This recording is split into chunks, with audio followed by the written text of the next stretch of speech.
Acosta, Acosta presente, buenas tardes. Alata, Buenas tardes, doctor. Aleta presente. Alvarado, Presente, doctor. Buenas tardes.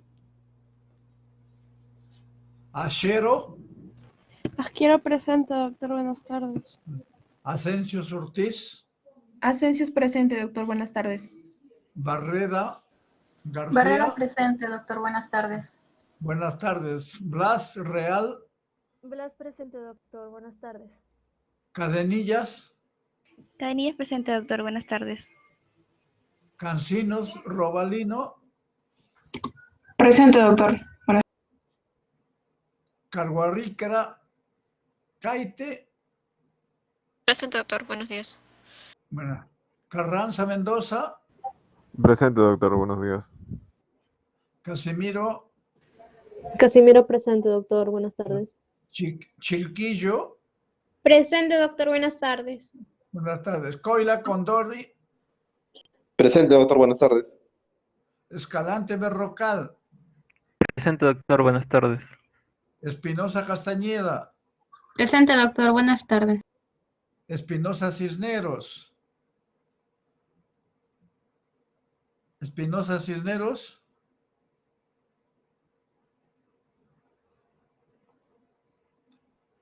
La Serna Felices, Presente, doctor. Buenas tardes.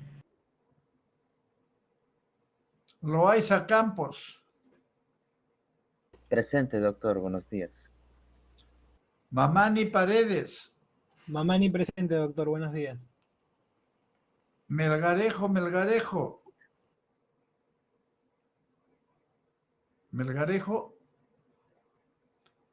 Montoya Urrelo,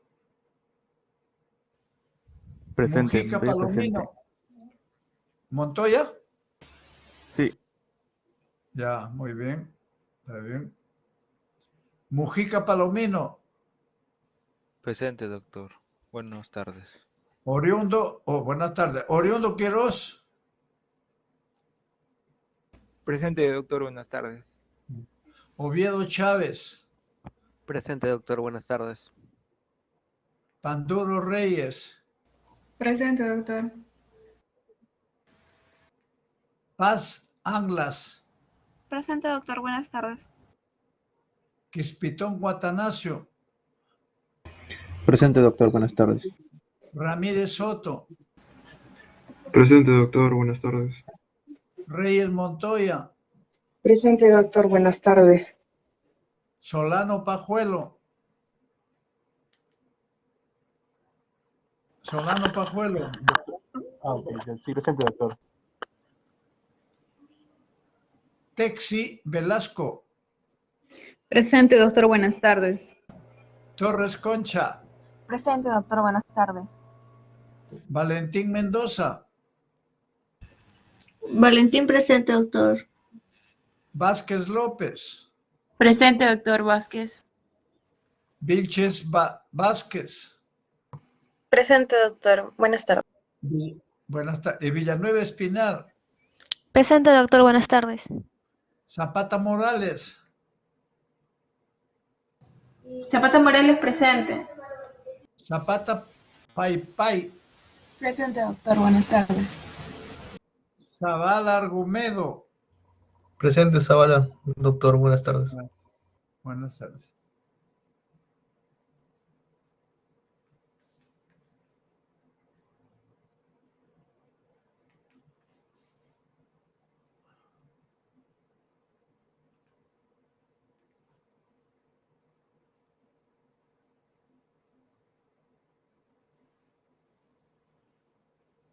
¿Estamos grabando o no? No. Sí, doctor. Sí está grabando. Sí estamos grabando, ¿no? Ya, muy bien. Vamos a empezar la clase.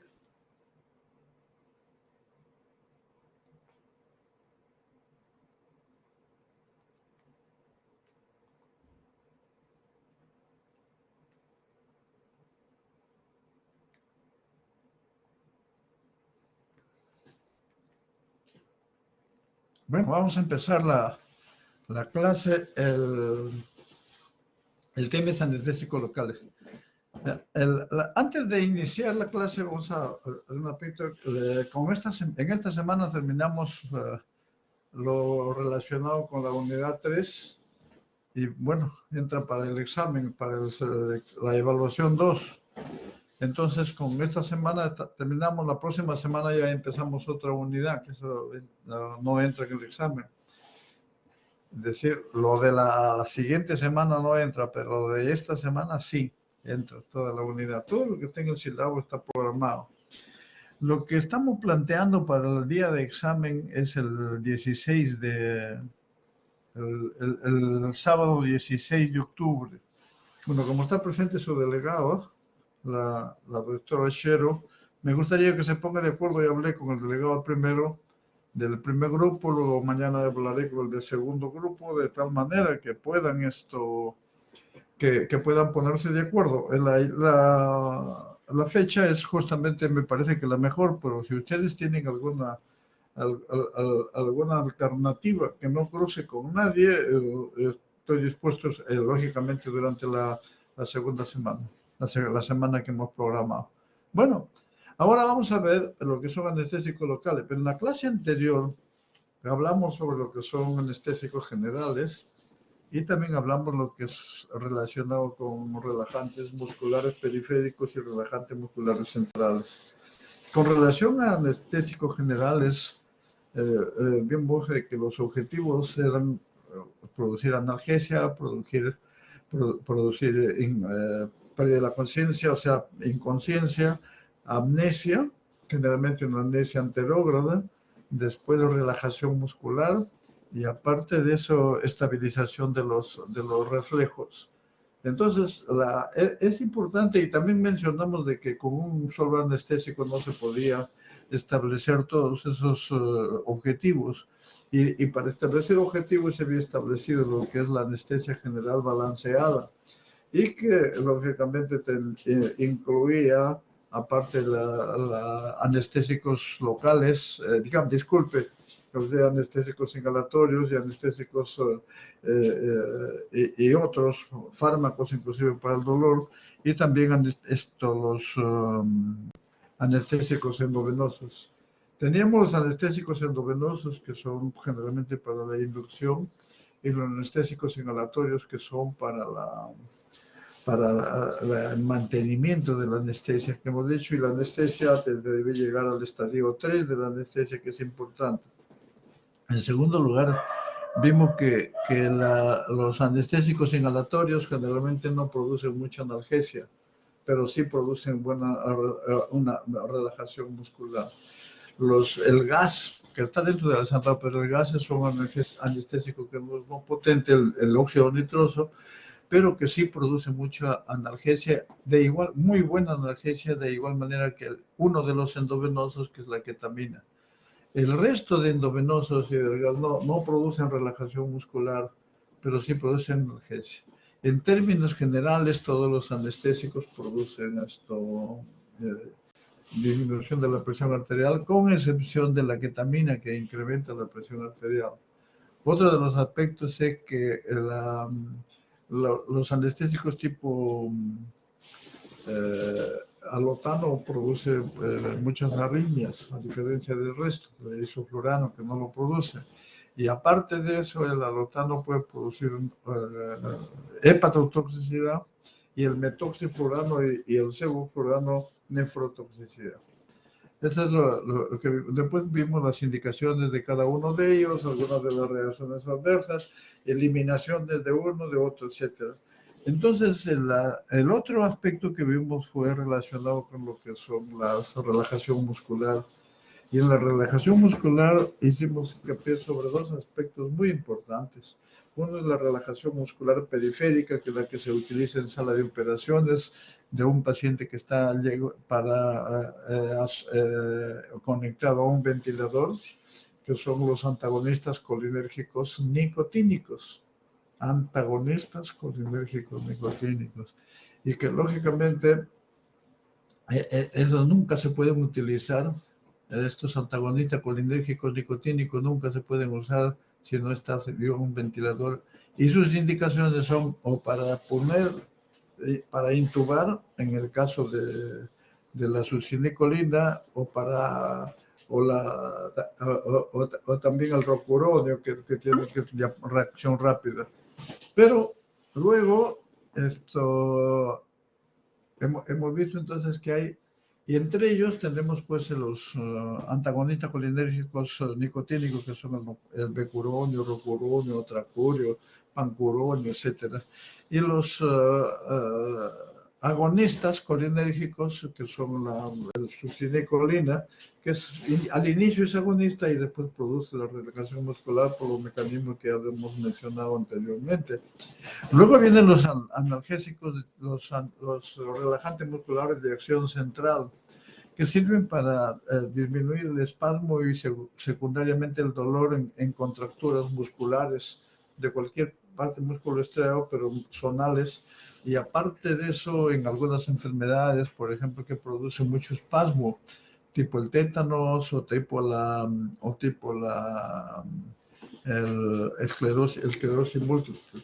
Entre ellos hemos mencionado las benzodiazepinas, es excelente relajación muscular, lo mismo la ciclobenzaprina, después hemos mencionado la orfenadrina, y hemos mencionado para enfermedades, por ejemplo, también el dantroleno para el síndrome neuroléptico maligno, después el baclofeno, que es un agonista de receptores GABA-B. Bueno, con todo esto hemos hecho ya un resumen de lo que hemos visto la semana pasada, y ahora vamos a empezar lo que son los anestésicos locales. Un minutito, por favor.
Bueno, disculpen. Vamos a ver lo que son los anestésicos locales. Los anestésicos locales son fármacos que impiden el impulso doloroso, pero sin producir trastorno de la conciencia. Y uno de sus objetivos es, lógicamente, la analgesia, pero sin trastornos sin producir pérdida de la conciencia. Tenemos entonces ¿qué es lo que hacen los anestésicos? ¿Qué es lo que hacen los anestésicos locales? Pérdida reversible de la función por prevenir o disminuir la conducción del impulso nervioso. Bloquean el impulso nervioso cerca al lugar de su aplicación. Disminuyendo la permeabilidad de membrana al sodio sin pérdida de la conciencia. Eso es lo que hace Hay diferentes vías de administración. Sin embargo, nosotros siempre preguntamos, cuando los anestésicos son colocados, los anestésicos tienen que llegar al nervio, entran al nervio para producir su efecto. Y lógico, y de ahí, ¿se quedan ahí? No, se absorben a la circulación sistémica porque tienen capilares adentro. Entonces, si se absorben a la circulación sistémica y llegan en cantidades adecuadas a la circulación sistémica, ya no solo van a producir efectos locales, sino también efectos sistémicos. ¿Y por qué? Porque si los canales de sodio no solamente están a nivel de los nervios periféricos, los canales de sodio existen también en el corazón y también existen en el sistema nervioso central.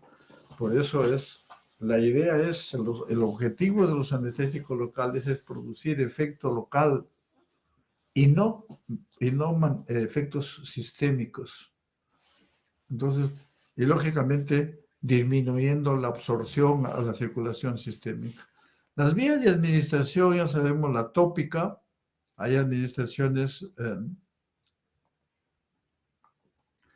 tópicas por infiltración, bloqueos de troncos nerviosos.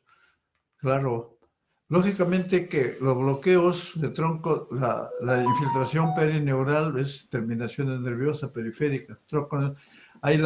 Bloquean la transmisión simpática, bloquean la temperatura, bloquean el dolor, tacto y también lógicamente motor. O sea, porque usted sabe las fibras en el nervio, todo tipo de fibras, y eso se van bloqueando.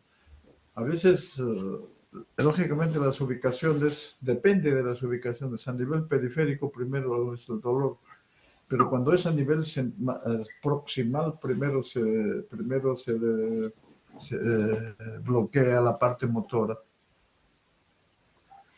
Y hemos mencionado que también actúa en el corazón y el cerebro y en el músculo esquelético. No producen daño en las células nerviosas. Este es un esquema donde podemos ver que acá que los anestésicos locales, los canales de sodio, se transmite el conducto, se bloquea y prácticamente no hay paso del estímulo doloroso. Tenemos luego acá los anestésicos. ¿Cuál es la estructura del anestésico? Tenemos acá un grupo lipofílico o aromático que se llama. Este grupo lipofílico aromático es el que se encarga de atravesar la membrana y de llegar llegar atrás de la membrana. Y esto, el grupo, y en el otro extremo tenemos un grupo nitrogenado que es generalmente una amina, no amida, sino amina, a veces terciaria, cuaternaria. Esta es la que se encarga, tras de una vez que pasó la pared, se encarga por la parte posterior de cerrar el canal de sodio. O sea, para eso ambos son importantes. En ese contexto podemos ver acá que hay esto.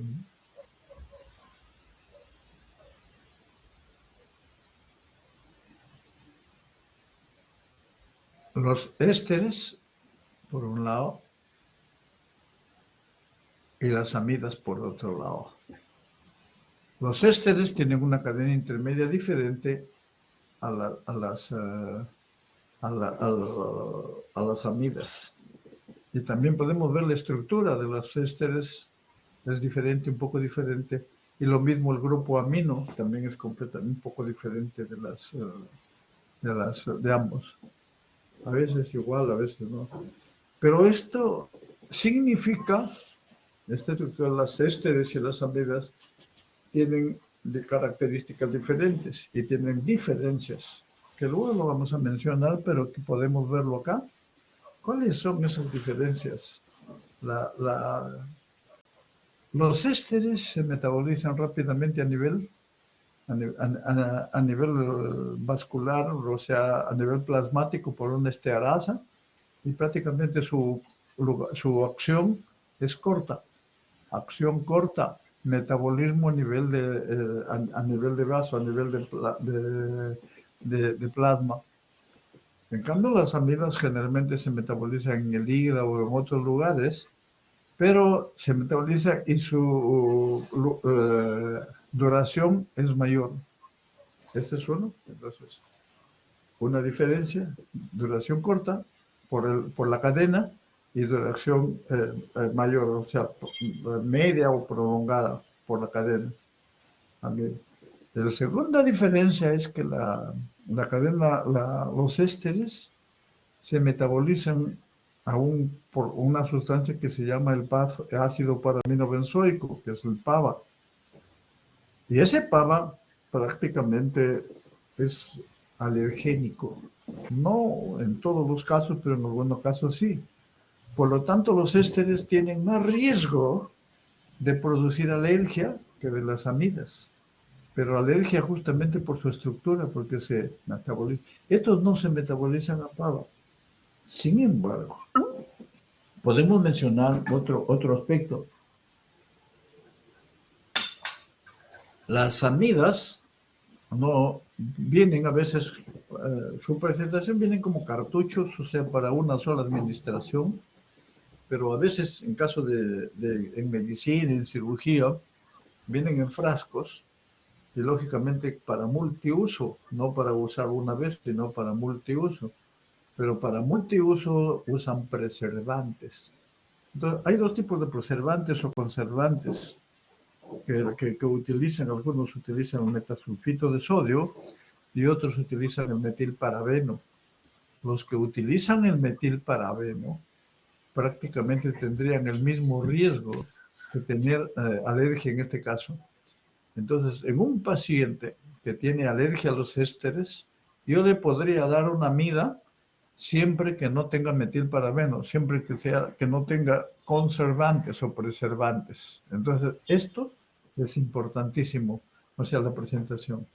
Les menciono un caso, porque igual les he dicho al grupo pasado, una paciente con neoplasia tenía un derrame pleural que se llenaba muy rápidamente, entonces como estrategia le iban a hacer una pleurodesis, que es pegar ambas pleuras para evitarse el llenado de la pleura y pueda respirar mejor. Para eso utilizaron un anestésico para poderle poner el antibiótico ahí a ese nivel, y utilizaron un anestésico. Le dieron lidocaína y el paciente hizo un shock anafiláctico. La doctora de neumología llamó toda indignada, dijo que ya estaba muy preocupada porque ese anestésico era genérico y que por era genérico yo ya le hice comprar el de marca porque no puedo, pues le decíamos, un momento, hay que evaluar. Nunca puede que tenga razón que sea por genérico, pero yo lo dudo. Le dije, de todas maneras hay que evaluar en el inserto. Y en el inserto, lógicamente, la lidocaína tenía el preservante del metilparabeno, igualito. Entonces le digo, esa es una alergia no a la amida, sino una alergia al metilparabeno. Se podría darle otra amida, por ejemplo, la meclobacaína, pero de repente sin preservantes. Pasó cuidados intensivos, fui a ver al paciente, el intensivista me dijo, bueno, si me estás explicando no hay ningún problema, pero escríbelo, diciendo de que la lidocaína no produce alergia. Bueno, tenía toda la razón, fui a revisar. No hay que avergonzarse de no ir a revisar, no tiene pues, mucho apuro, más apuro a veces hay problemas. Fui a la unidad, revisamos y vi que la lidocaína tenía una alergia de 1 en 1 millón, 1 en 1 millón, o sea que era rarísimo. Pero el intensivista me dijo, sí, pero ¿y si ella está dentro del millón? Entonces no utilicemos ninguna amida, utilicemos óxido nitroso. Por favor, mucha bulla, utilicemos óxido nitroso.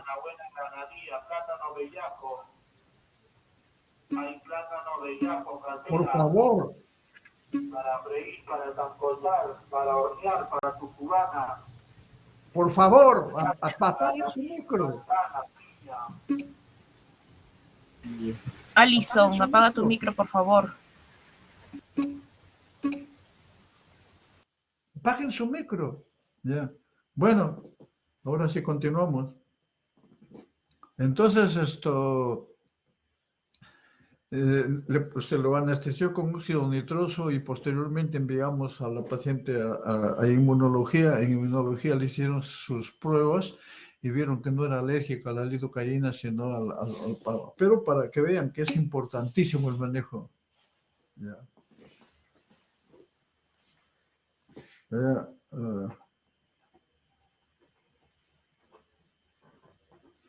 Ya. Bueno, vamos a entonces... Ahora ya con lo que hemos mencionado, vemos acá las diferencias. Las amidas son de tiempo más prolongado, las amidas son estables, los ésteres no. El metabolismo de los ésteres es por producción de PAVA, lo que se acompaña de reacciones alérgicas. La duración de las amidas es mayor que los ésteres y las amidas muy raramente causan alergias, o sea, pero de todas maneras hay que verlos, hay que tener bastante conciencia en esto porque podrían haber en algunos casos. Ahora tenemos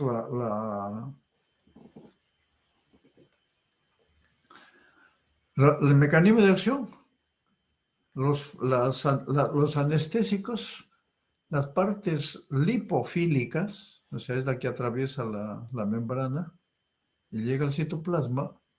Y el citoplasma se transforma, luego ya viene la parte catiónica, o sea, la parte digamos, la parte de la amina, que esa es la que bloquea. Como de hecho, el bloqueo es a este nivel.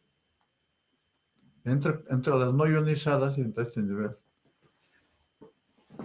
¿De qué depende que avancen los anestésicos? Del pH. O sea, el pK del fármaco, que generalmente es un poquito alcalino, y lo otro es el pH del medio. Si el pK del fármaco es similar al pH del medio, prácticamente significa de que no se ioniza y atraviesa bien la barrera, atraviesa bien y cumple su función. Pero en el caso de algunos abscesos, por ejemplo, el absceso es generalmente ácido, y ácido con alcalino prácticamente sí se ioniza y no pasa la membrana y no va a producir su efecto. Entonces el efecto es retardado y reducido.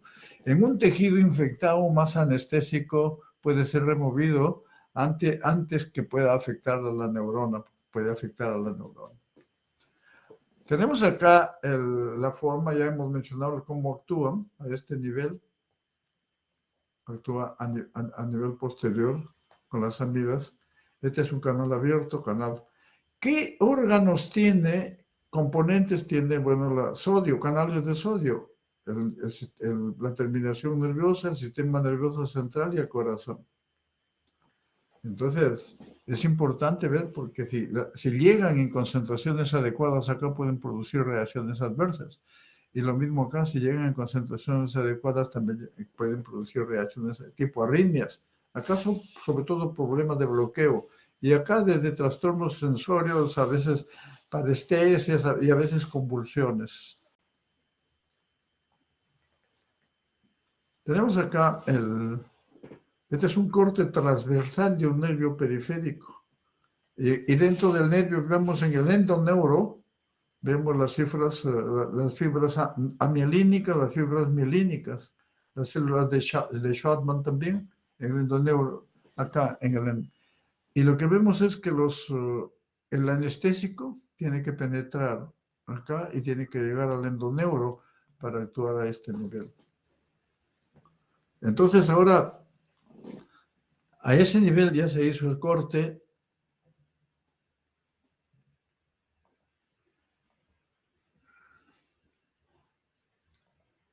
Ahora vamos a hacer el corte a otro nivel ya, hacer un corte a este nivel.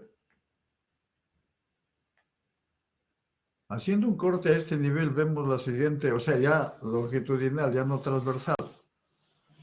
Vemos la siguiente lámina. Este es el corte a este nivel. ¿Y qué observamos acá?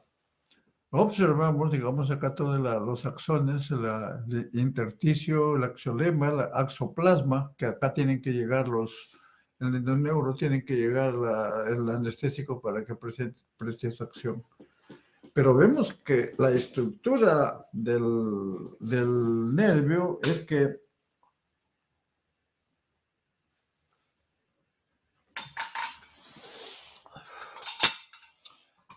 tienen vasos sanguíneos, o sea, parte va al nervio, dentro del nervio a producir su efecto y parte va a los capilares y estos van a la circulación sanguínea.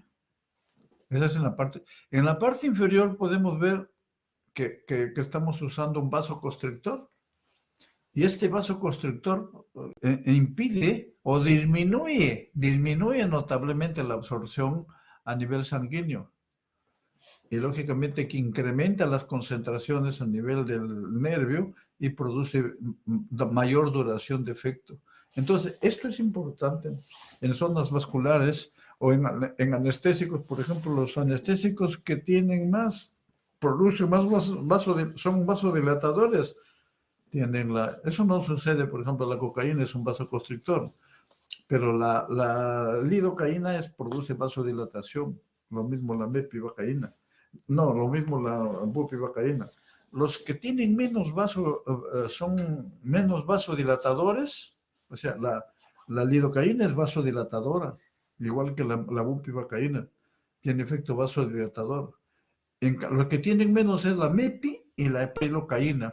Por eso es que la mepi y la prilocaína casi muy poco se asocian a vasoconstrictor. En cambio, la lidocaína sí lo asocian a vasoconstrictor para determinadas áreas. Entonces, esto es lo que veríamos. ¿Cuáles son las características físico-químicas de los anestésicos locales? Inicio de acción. Las formas liposolubles penetran más rápidamente, lógicamente, y eso depende del pK.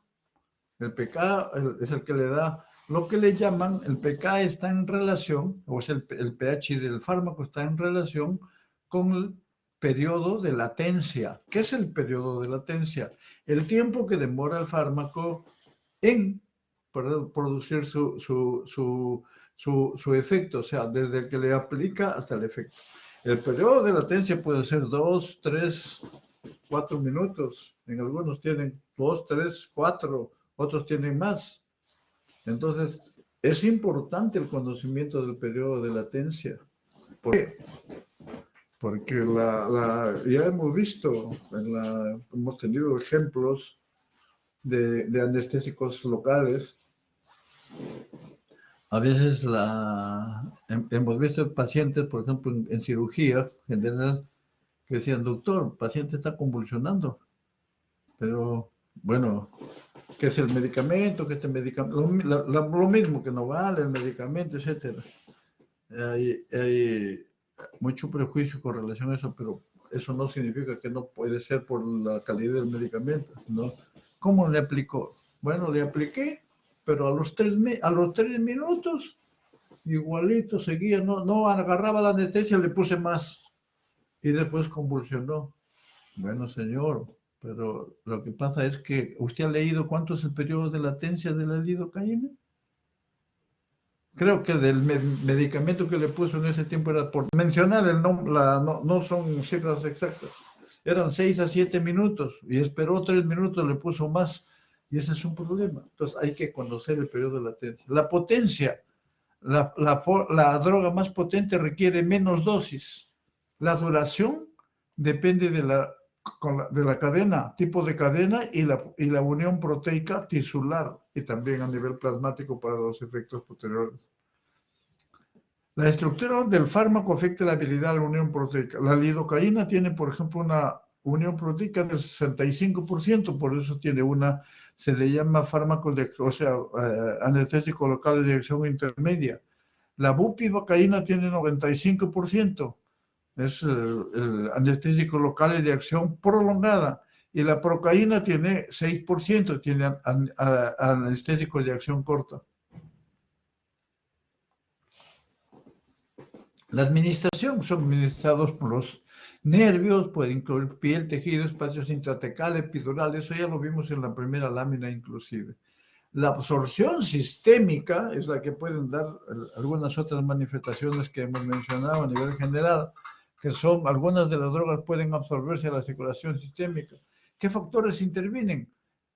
Si el área es muy vascularizada, si usa o no usa un anestésico, un vasoconstrictor. Y lógicamente, dependiendo del anestésico, ya hemos mencionado que los anestésicos tienen efecto vasodilatador. Entonces, sobre todo dosis bajas. Entonces, la distribución es influenciada por el grado de unión proteica. Hemos mencionado también eso ya. El metabolismo, las amidas difieren en su metabolismo. Los ésteres ya mencionamos que se metabolizan en la esterasa plasmáticos. Tienen vida media corta. Pero la cocaína, que es un éster también, se hidroliza en el hígado y su metabolismo por vía renal. Ya no se usa mucho la cocaína como anestésico local. Tiene otros usos que no son adecuados. Las amidas son metabolizadas en el hígado, pero hay que, ojo, y pueden acumularse si dan dosis repetidas o por infusión. Cuando se dan dosis repetidas se puede acumular, y si se acumulan, prácticamente va a haber, y las amidas, la mayor parte, con excepción de la prilocaína y mepivacaína, producen vasodilatación, son vasodilatadores, entonces va a llegar, si se acumulan, va a llegar mucho, se va a absorber más rápido a la circulación y pueden dar reacciones adversas sistémicas. Otro de los aspectos importantes es que la lidocaína se metaboliza por el CYP 1 a 2 y el 4 a 5 también, me parece. Su vida media es de 1 a 2 horas. Y entonces, ¿qué pasa si se metaboliza por este CYP? Si yo uso inductores del CYP, le va a bajar sus concentraciones. Si yo uso inhibidores del CYP, le va a incrementar sus concentraciones y puede producir efectos colaterales. Y acá tienen en esta lámina podemos evaluar los ésteres, procaína y tetracaína. Por un lado, la tetracaína es bastante tóxica, más cardiotoxicidad. La potencia es mayor que la procaína, pero tiene una unión proteica también intermedia. En cambio, las amidas tienen, los de acción intermedia son estos: lidocaína, mepivacaína y prelocaína. Y los de acción prolongada son estos: el bupi, etilocaína y ropivacaína también, que son. ¿Por qué? Por su unión proteica es bastante alta. Y podemos ver acá que la toxicidad, una cardiotoxicidad de la bupivacaína y etilocaína es bastante tóxica, igual que la tetracaína. Entonces, propiedades, el periodo de latencia, por ejemplo, de la procaína es moderado, pero su acción es corta, para infiltración, bloqueo troncal. La lidocaína, periodo de latencia es lento, también la lidocaína, con poco anestesia local, y su duración es moderada. En cambio, la bupivacaína actúa mucho más rápido, pero y su acción es prolongada. El uso clínico de los anestésicos locales son disponibles como soluciones para inyección, spray, cremas y gel, en toda fase. Hay algunos cuadros que, bueno, creo que le voy a agregar sobre el periodo de latencia de cada uno de ellos, que es importante. La mayoría de preparaciones anestésicas contienen un agente preservante. Esto hemos tenido nosotros experiencia con el preservante, como el metabisulfito de sodio. Hace muchos años, ahí en el hospital, la lidocaína venía solo en una sola presentación, tanto para anestesia raquídea, epidural, como para aplicación intracardíaca, esta endovenosa para arritmias, como para cualquier infiltración, etc. Y se vieron casos por el metabisulfito de sodio, que presentaban paraparesia. En la actualidad, la lidocaína o los anestésicos locales para aplicación intratecal o aplicación epidural, etcétera, nunca deben tener preservantes, sobre todo el metabisulfito de sodio, sin preservantes, vienen solo para una aplicación porque es peligrosísimo eso. Pero hay otros multidosis, viales multidosis que contienen el metilparabeno como conservante, y estos son los que producen alergias, ya hemos mencionado.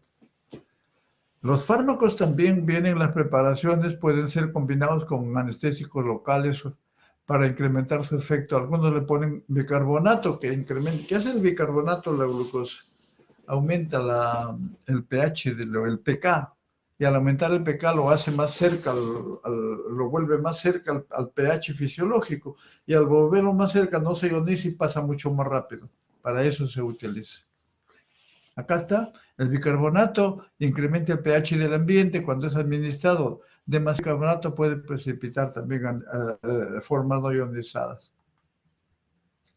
Uso como anestésico tópico local para ojos, oídos, como anestesia infiltrativa, como anestesia de conducción alrededor del tronco nervioso y como anestesia epidural en los espacios epidurales, etcétera, etcétera. Tenemos acá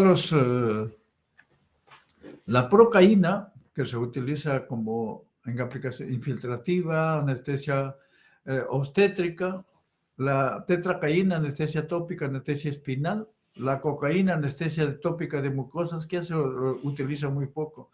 Pero miren las reacciones adversas que producen los ésteres, paro cardíaco, hipotensión, acelera arteriosclerosis, depresión. La cocaína ya no se utiliza como... Las contraindicaciones: uso con precaución en anestesia epidural, hipersensibilidad. Bueno, estas son las consideraciones que hemos visto desde el punto de vista farmacocinético. La lidocaína se utiliza como en todos los tipos de anestesia, hasta local, como a veces nosotros usábamos para la lidocaína, en spray para la neuritis postherpética, como anestésico local para evitar el dolor. Pero las reacciones adversas son cardiovasculares, sistema nervioso central, dependiendo de la cantidad que se observa. La prilocaína, también igual, pero para bloqueo, pero produce metahemoglobinemia. ¿Por qué? Porque se metaboliza la prilocaína a una sustancia que se llama el otoluideno. Y el otoluideno, con algunas alteraciones genéticas, puede producir metahemoglobinemia, que es un cuadro muy severo. La bupivacaína para infiltrativa, regional, todo esto lo mismo. La articaína es en cirugía dental, en la que se utiliza más. Pero están contraindicados shock, bloqueo cardíaco completo. En arritmias están contraindicados. Cardiotoxicidad, alta dosis. Si yo tengo una arritmia cardíaca, ¿cuál de las podría utilizar? ¿Podría usar lidocaína o podría usar bupivacaína? ¿Bupivacaína? No, señor. No. ¿Por qué? Porque produce toxicidad, cardiotoxicidad. La lidocaína sí se puede utilizar en arritmias clase 1, en una de las arritmias, que lo vamos a ver posteriormente. Las reacciones adversas son dependientes de la absorción a la circulación sistémica que ya vimos. Sistema cardiovascular. La bupivacaína produce cardiotoxicidad que es difícil de tratar. La lidocaína puede usar clínicamente por sus efectos antiarrítmicos, la única, no la bupi.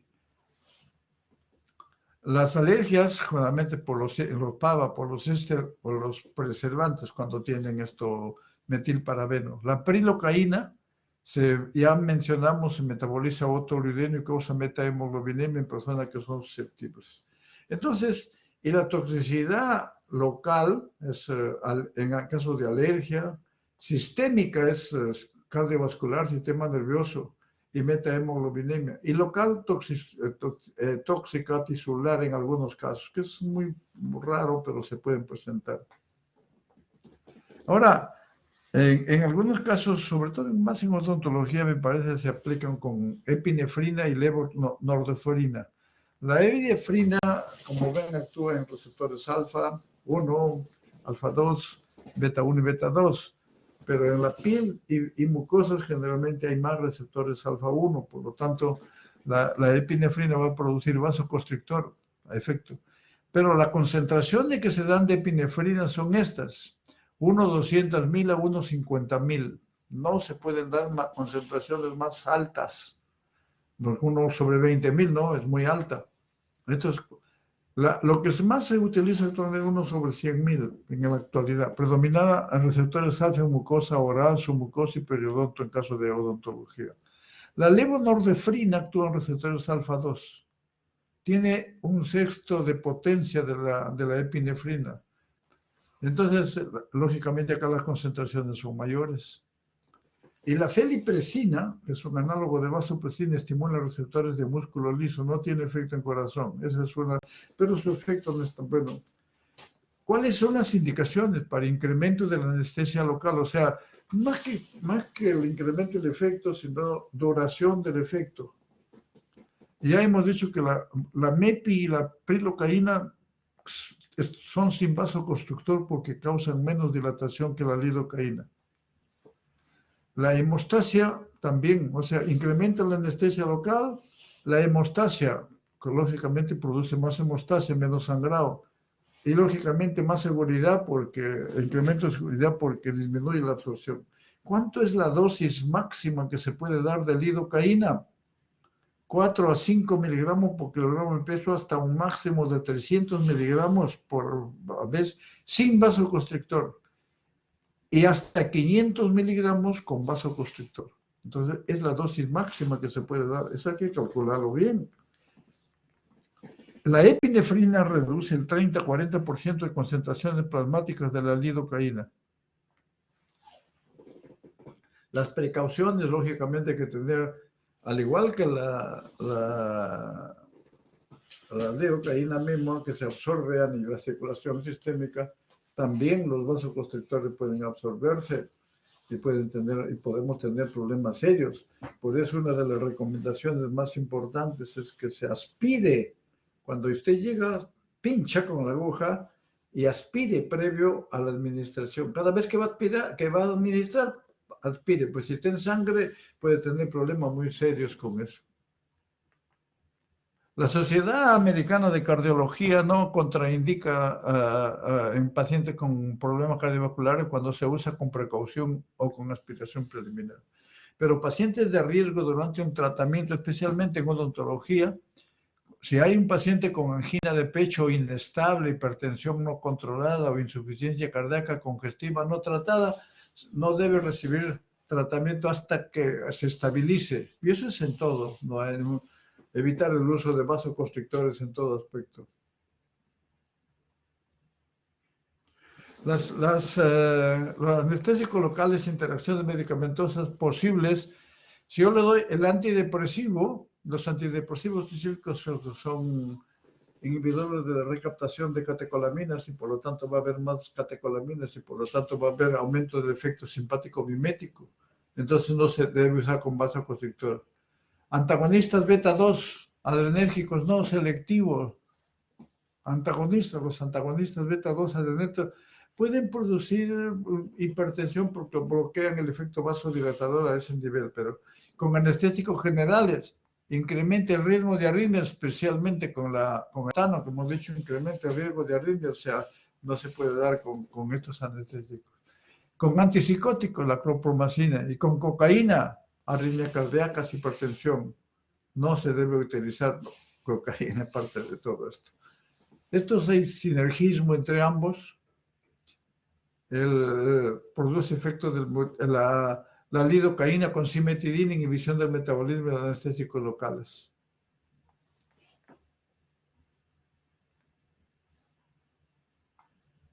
Bueno, ahora vamos a ver el otro.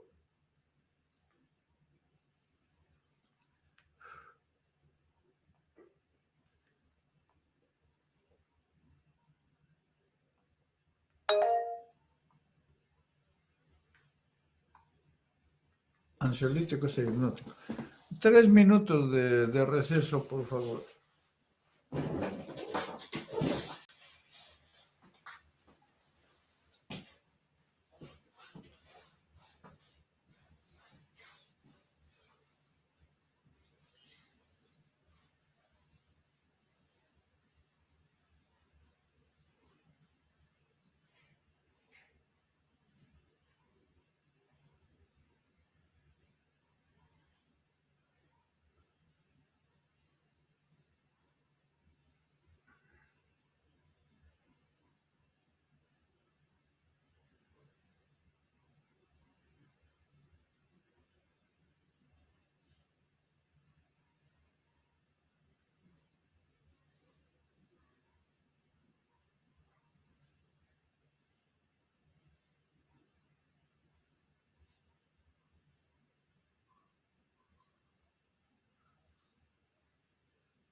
Bueno, vamos a ver ahora la parte de lo que son ansiolíticos e hipnóticos.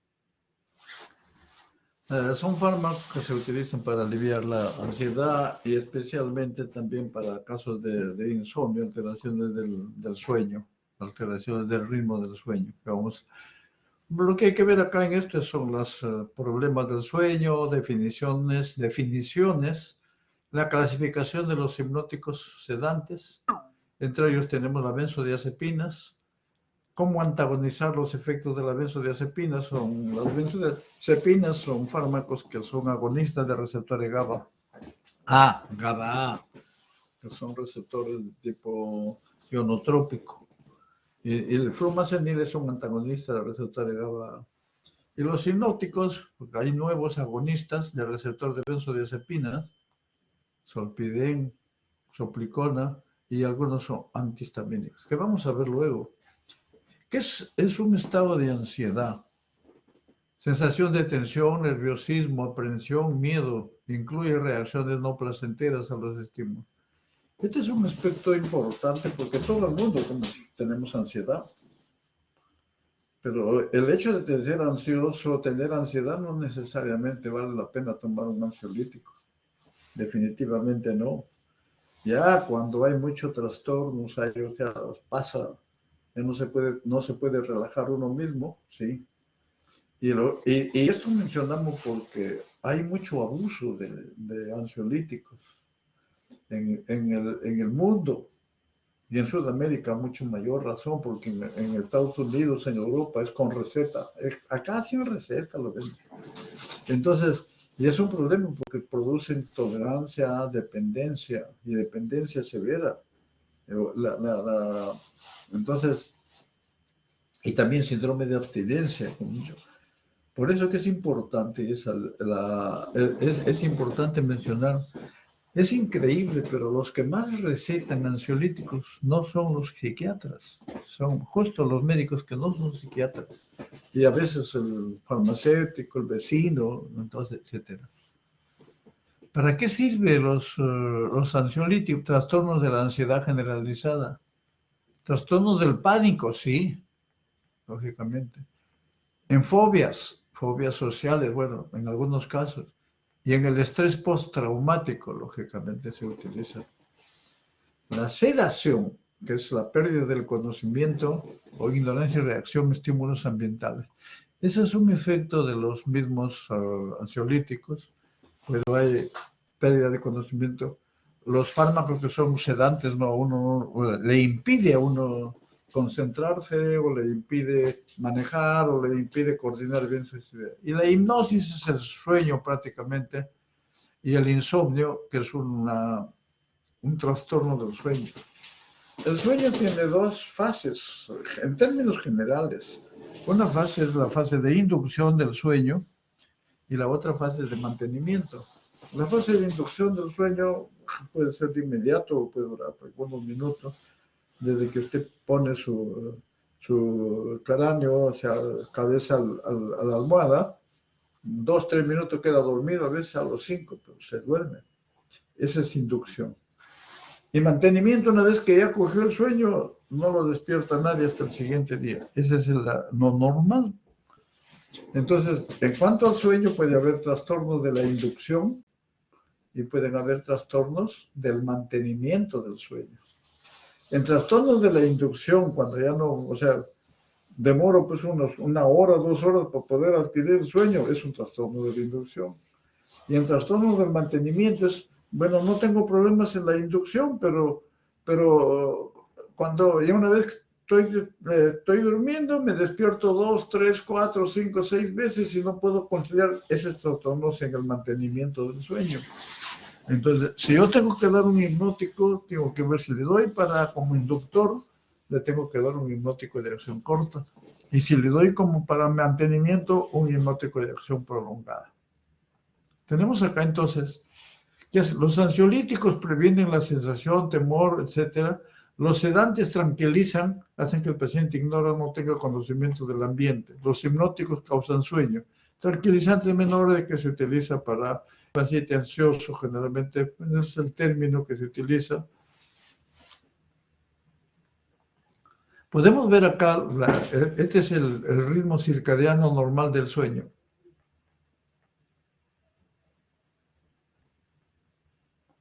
Hay disminución o sea, este es el de día y este es el de la noche, el sueño. Normal, esto es normal. Pero acá, por ejemplo, en estrés emocional, ¿qué pasa? Cuando hay estrés, muy despierto en el día, todo inquieto, de catecolamina, y en la noche se duerme un ratito y después prácticamente se despierta en las noches.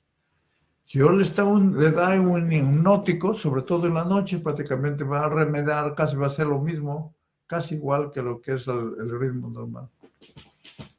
Pero ¿qué pasa? ¿Cómo es el patrón en una persona de edad, en un anciano? ¿Eso es lo normal? Lo normal. Lo que siempre les menciono a los alumnos es que, bueno, cuando hemos hecho clases presenciales y a veces en los comités, nosotros en las reuniones que hemos tenido en los hospitales, etcétera, es increíble, pero la gente joven tiene este patrón, mucho, no todos, pero mucha gente tiene jóvenes que no sé por qué razón, pero a las 10 de la mañana ya están roncando, cabeceando. A veces es por la clase del profesor, pero no necesariamente. Sí, una pregunta. ¿Qué pregunta? Escríbalo. Doctor, una consulta. Cuando una persona tiene estrés emocional y no puede conciliar el sueño, tiene problemas en la inducción del sueño, ¿se le puede considerar una alteración del ciclo circadiano? Escríbalo. No me he pichado también. Escríbalo mejor. Escríbalo, sí.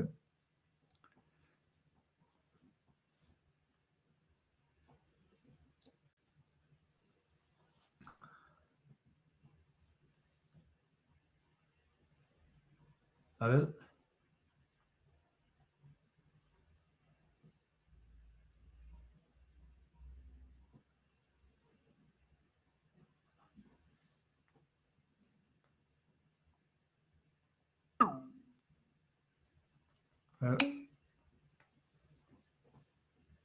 Claro, cuando una persona no puede conciliar el sueño, no necesariamente hay que pensar en medicamentos, de repente por algunas razones se le puede considerar alteración del ciclo circadiano, si no puede conciliar nunca el sueño por un día, 2 días, pero durante ya tiempo no puede conciliar el sueño, sí, pues es una alteración.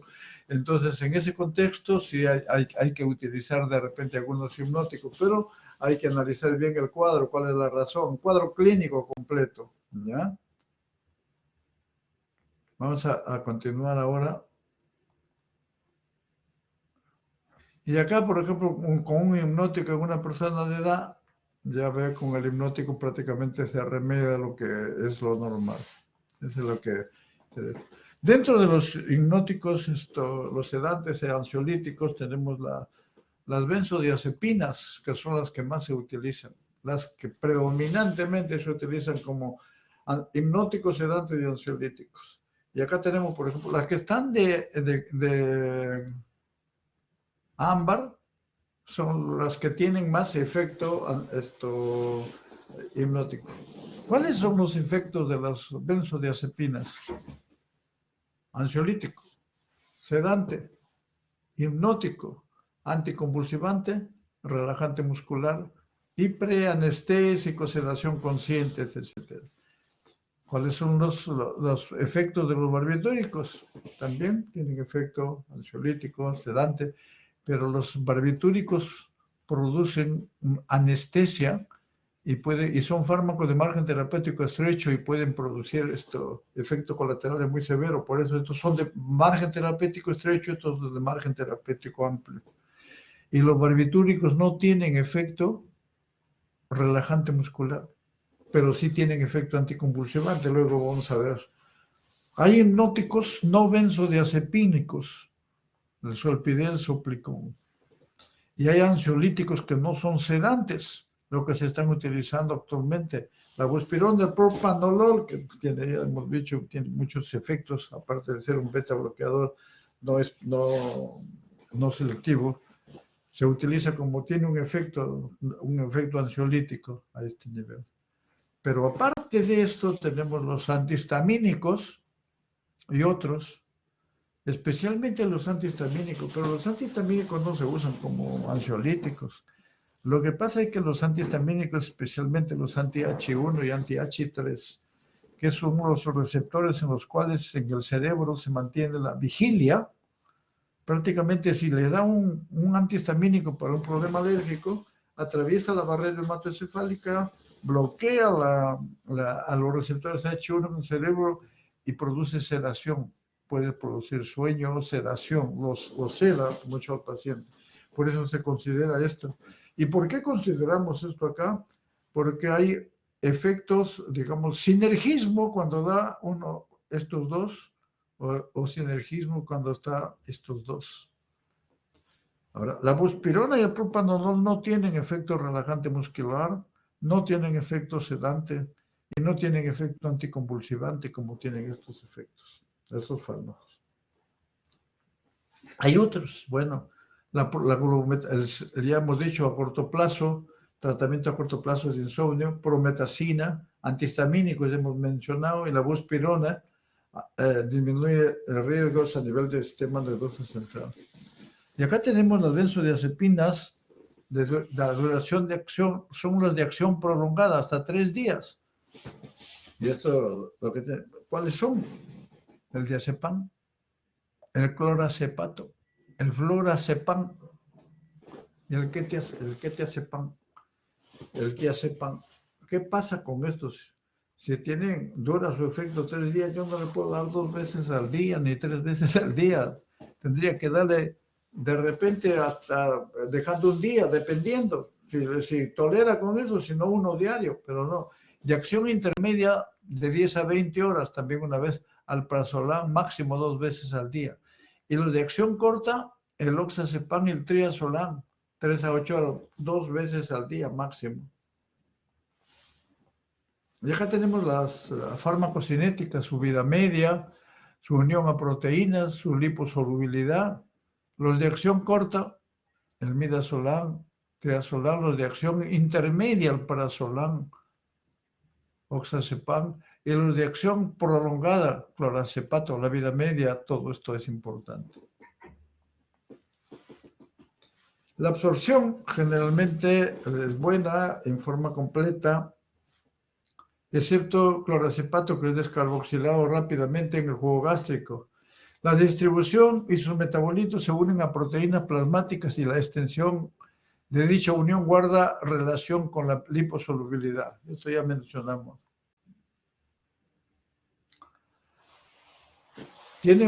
Atraviesa, lógicamente, porque actúa a nivel central, la barrera hematoencefálica, sufre redistribución en los músculos y grasa, al igual que los anestésicos locales. Anestésicos generales, disculpe, cruzan placenta y se secretan en leche. Está contraindicado en este nivel, a este nivel también. Digamos, no,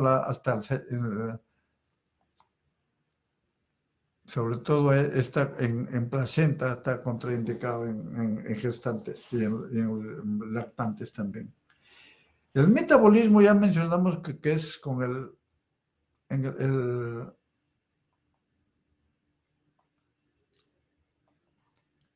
se metaboliza por citocromo P450, especialmente por la isoforma 3A4 o 1219. Entonces, los que son inhibidores del C3A4, por ejemplo, la eritro, clari, ritonavir, itraconazol, ketoconazol y el jugo toronja, si son inhibidores del CYP, que van a pasar con las benzodiazepinas, van a incrementar, disminuyen su metabolismo, incrementan las concentraciones y producen más reacciones adversas. Tenemos acá otra situación que es muy particular para las benzodiazepinas. Todas, como ven, todas van a producir, se desmetilan y producen metabolitos activos. Estos metabolitos activos van a incrementar la vida media de cada uno de ellos y va a producir el efecto. El oxazepam ya, esto, y el lorazepam van diferente a la conjugación. Pero oxazepam, pero una vez que no los metabolitos que han formado oxazepam, sino el oxazepam pues, también existe como oxazepam. Alprazolam y triazolam todos van a la conjugación, pero previo metabolismo. Los que van directamente a la conjugación es lorazepam y oxazepam.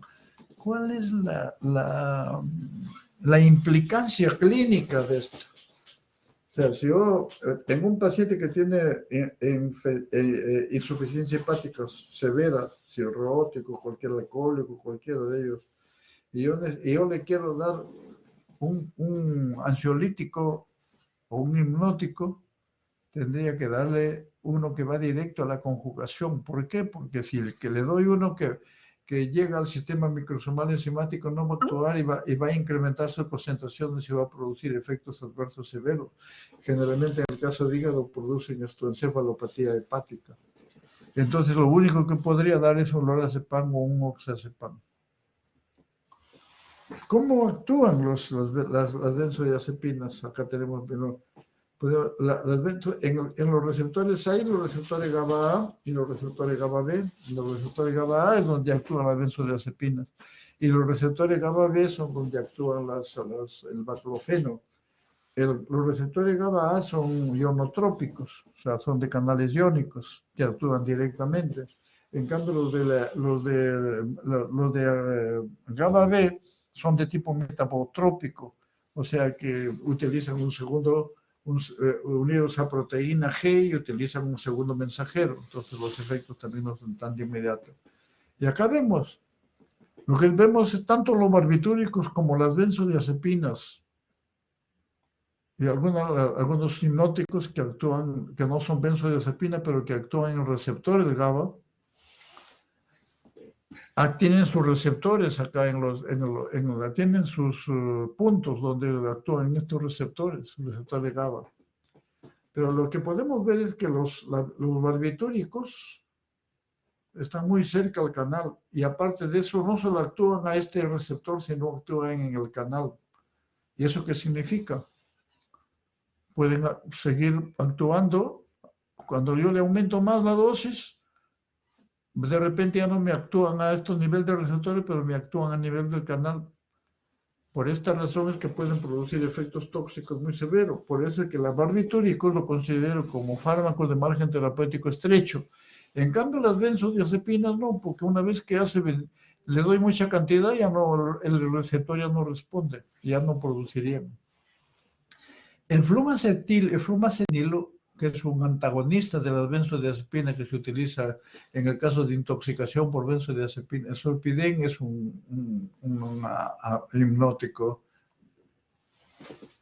Y en esto podemos ver el fenobarbital, que es un barbitúrico que llega a su efecto no solamente ansiolítico, hipnótico, anestésico, y parálisis efecto. El barbitúrico puede producir la muerte. El barbitúrico, a la medida que le doy más dosis, por eso es un efecto, un fármaco de margen terapéutico estrecho.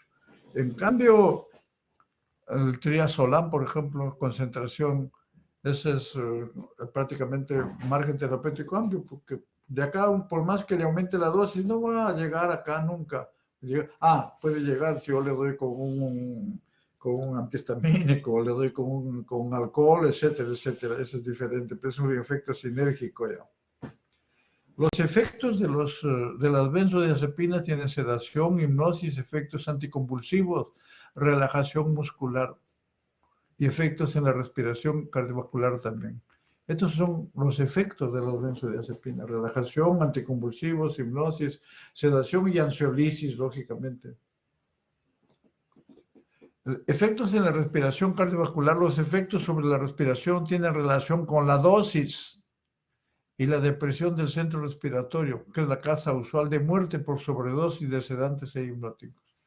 Entonces, esto es importante, o sea, la dosis uno y lo otro es... Por eso he visto que inclusive hay gente que se embriaga por primera vez y toma tanto que prácticamente ya no resiste y produce depresión respiratoria y puede producir la muerte por sobredosis. O sea que no es que hay que seguir tomando. En dosis En dosis preanestésicas, todas las benzodiazepinas disminuyen la presión arterial y aceleran la frecuencia cardíaca. Las reacciones adversas son amnesia anterógrada, tolerancia y dependencia. Ya esto sabemos qué es lo que tienen esto. Todos los sedantes pueden causar dependencia fisiológica cuando se utilizan a largo plazo. No se pueden dar. Una de las formas de administrar las benzodiazepinas es dar, por decirle yo, lo que el ministro dice, máximo 1 a 2 semanas como máximo. Y de ahí empieza a tomar ya interdiario, pues después 2 veces por semana, o 3 primero, después 2, después 1 vez por semana y lo suspende. No más, porque hacen dependencia. Después de 1 mes sale el doctorcito, no, ya no me hace nada, tengo que tomar el doble, tiene que recetarle más y pueden tener problemas serios con esto. Entonces, los efectos adversos comunes son la incoordinación motora, somnolencia, dificultad en la concentración, amnesia, confusión, delirios, dependencia, tolerancia, abstinencia también. Abstinencia, ansiedad de rebote, insomnio, cefalea, efectos cardiovasculares, hipotensión, bradicardia, depresión respiratoria. Ya hemos mencionado, estos son los efectos adversos de los hipnóticos, de las benzodiazepinas en general. Interacciones, hemos dicho que son con alcohol y otros depresores producen sinergismo. Pero si yo le doy inhibidores del CYP3 a 4 que ya mencionamos, incrementan las concentraciones. Estos son inhibidores.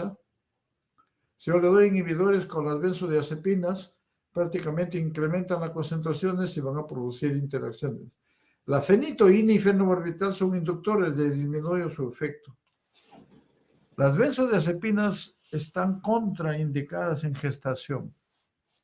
Pueden producir síndrome de abstinencia neonatal en uso al final del embarazo y depresión del lactante, por eso no se da también en lactancia.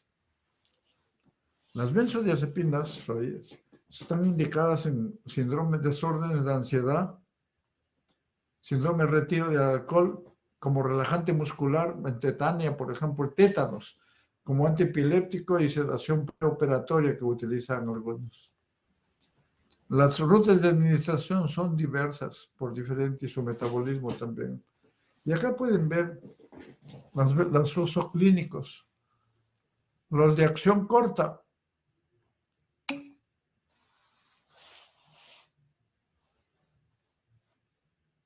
No. A ver, lo que no está. No. Disculpe, no me he dejado entender bien. Los antihistamínicos, los relajantes producen sedación también a nivel central. No se le puede dar esto justo para disminuir la dependencia. Para disminuir la dependencia hay que ir disminuyéndole gradualmente. Es como uso por corticoides. ¿Cuánto estás tomando? 10 miligramos de diazepam todos los días. Ya, pero ya no puede dormir, tiene que tomar 20. Ya, bueno, ¿sabe qué? Entonces, ahora tómate 10 nomás, pero de ahí empieza a tomar a la semana solamente, dejando un día. O un día 10, otro día 5. Y así hasta que vaya quitándole. Al final, en medio mes o un mes le haya quitado. Es para disminuir. Pero no se le puede agregar un antihistamínico, definitivamente, ni agregarle también un relajante muscular de acción central, porque los relajantes justos son las benzodiazepinas también en efecto relajante muscular. Ahora, que se utilicen como relajantes aparte, sí, se puede utilizar, pero no como, ya no a largo plazo. Si puede como relajante muscular, de repente lo puedo utilizar, pero también a corto plazo, ¿no? Entonces tenemos... No, como reemplazo no, definitivamente no. Los de acción corta, midazolam como preanestésico. Los de acción intermedia son estos. Y los de acción prolongada son estos, y estos son las indicaciones. Los usos clínicos, por ejemplo, el clonazepam, los de acción larga. En los hipnóticos, por ejemplo, para insomnio, los de acción corta, el triazolam, estazolam de acción intermedia, y el florazepam y coazepam de acción prolongada. Estos probablemente más para uso, para trastornos en insomnio, trastornos del mantenimiento del sueño, y estos para trastornos más en la inducción del sueño.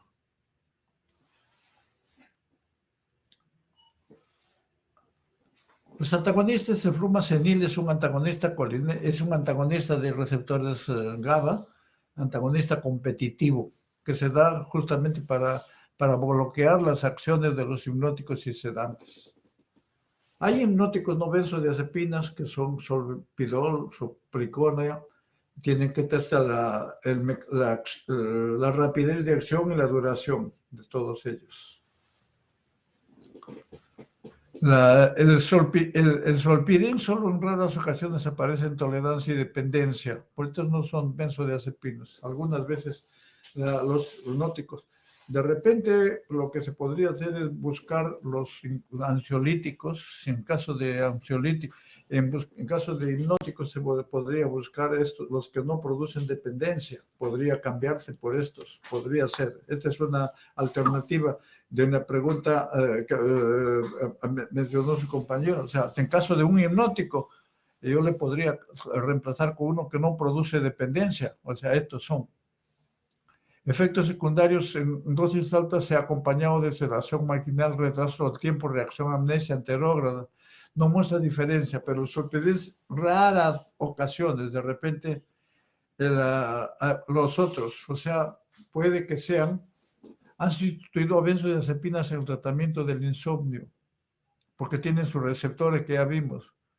Pueden presentar tolerancia y dependencia con tratamientos prolongados a dosis altas, excepto algunos. Entonces, la idea es no dar dosis altas y dar dosis bajas. También ese es otro de los aspectos que no hemos mencionado, dosis bajas dar. La buspirona es un ansiolítico, no sedante. Se metaboliza en el hígado, pero no actúa en receptores de benzodiazepinas, sino actúa en receptores de serotonina. En las zonas postsinápticas, el receptor 5-HT1A, no el D, porque el D es antimigrañoso. La acción de la buspirona es carece de acciones hipnóticas, no tiene efecto anticonvulsivante ni miorrelajante. Más que sedación, produce insomnio, o sea, es ansiolítico, no produce sedante. Efectos secundarios, desarrollo de dependencia. No hay dependencia física, ni psíquica, ni abstinencia. Entonces, de repente, si como le doy con un ansiolítico, como ansiolítico de repente podría dar la buspirona en vez de las benzodiazepinas como ansiolítico. Interacción no interactúa con alcohol ni otros depresores, o sea, como hace las benzodiazepinas. Aumenta la presión arterial, lógicamente, cuando se usa con inhibidores de monoaminoxidasa, que disminuye el metabolismo de las catecolaminas. Trastorno de la ansiedad generalizada y como antidepresivo se utiliza la buspirona.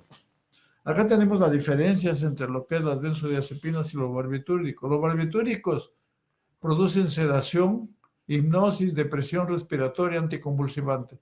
Las benzodiazepinas, sedación, relajación muscular, efectos anticonvulsivantes. Pero hemos dicho que los barbitúricos son fármacos de margen terapéutico muy estrecho. En cambio, las benzodiazepinas es de margen terapéutico amplio. Los barbitúricos son inductores enzimáticos, generalmente. En cambio, el fármaco cinética pueden actuar como tiene metabolismo del CYP3A y el C3A4 también. Pueden ser si lo usa con medicamentos que son inductores, va a disminuir su efecto, y si lo usa con inhibidores, va a incrementar su efecto. Indicaciones de los barbitúricos como antipiléptico, inducción de anestesia. Estas son las indicaciones. Ya no se utilizan mucho como hipnóticos, sedantes por su margen terapéutico. En cambio, las benzodiazepinas, así como ansiolíticos, relajante muscular, anticonvulsivante. Y se utiliza, por ejemplo, en odontología utilizan como la sedación consciente, que tiene es todo un protocolo.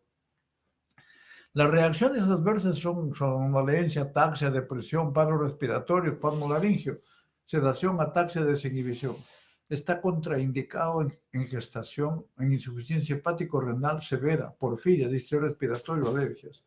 Y las reacciones adversas, otras tolerancia, dependencia es igualito con ambas.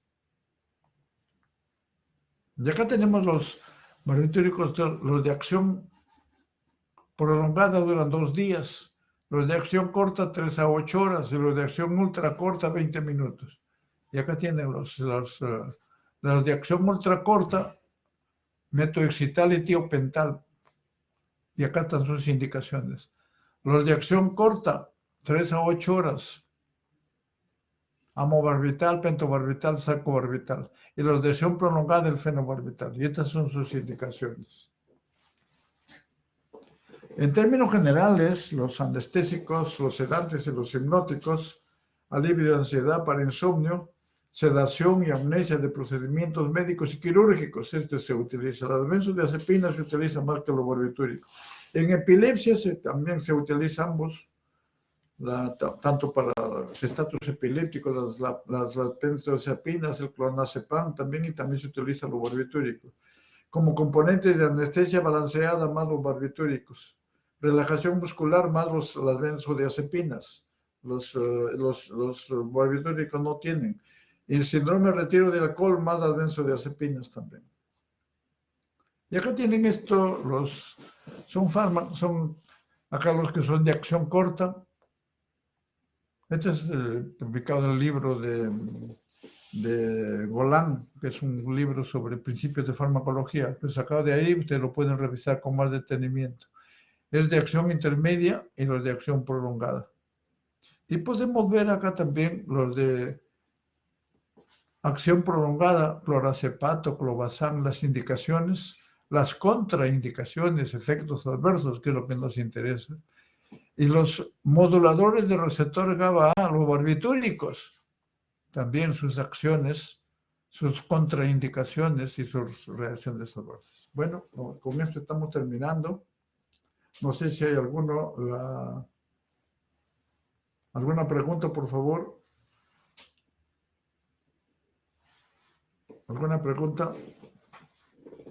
Bueno, entonces, si no hay ninguna pregunta,